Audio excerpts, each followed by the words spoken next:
حضرت ابو ہریرہ رضی اللہ تعالی عنہ کہتے ہیں کہ رسول اللہ صلی اللہ علیہ وآلہ وسلم نے فرمایا، رمضان کا مبارک مہینہ تمہارے پاس آ چکا ہے، اللہ تعالیٰ نے تم پر اس کے روزے فرض کر دیے ہیں۔ اس مہینے میں آسمان کے دروازے کھول دیے جاتے ہیں، جہنم کے دروازے بند کر دیے جاتے ہیں اور سرکش شیاطین کو بیڑیاں پہنا دی جاتی ہیں، اور اس مہینے میں اللہ تعالیٰ کے لیے ایک رات ایسی ہے جو 1000 مہینوں سے بہتر ہے۔ جو اس کے خیر سے محروم رہا تو وہ بس محروم ہی رہا۔ حضرت عبداللہ بن عباس رضی اللہ تعالی عنہ فرماتے ہیں، نبی کریم صلی اللہ علیہ وآلہ وسلم سخاوت اور خیر کے معاملہ میں سب سے زیادہ سخی تھے، اور آپ صلی اللہ علیہ وآلہ وسلم کی سخاوت اس وقت اور زیادہ بڑھ جاتی تھی جب حضرت جبرائیل علیہ السلام آپ سے رمضان میں ملتے۔ حضرت جبرائیل علیہ السلام نبی کریم صلی اللہ علیہ وآلہ وسلم سے رمضان شریف کی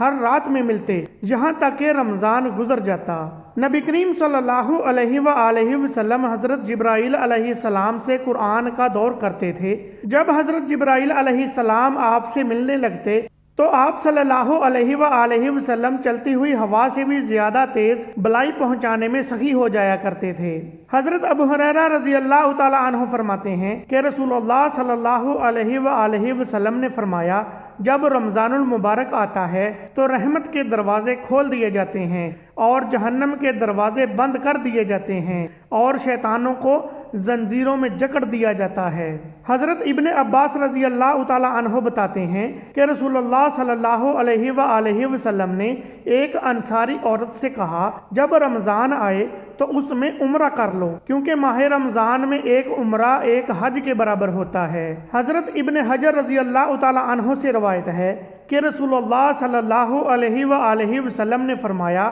جب رمضان کا مہینہ آتا ہے تو جنت کے دروازے کھول دیے جاتے ہیں اور دوزخ کے دروازے بند کر دیے جاتے ہیں اور شیاطین کو قید کر دیا جاتا ہے۔ ہماری اللہ رب العزت سے دعا ہے کہ اللہ ہمیں اس بابرکت مہینے سے بھرپور فائدہ اٹھانے کی توفیق عطا فرمائے،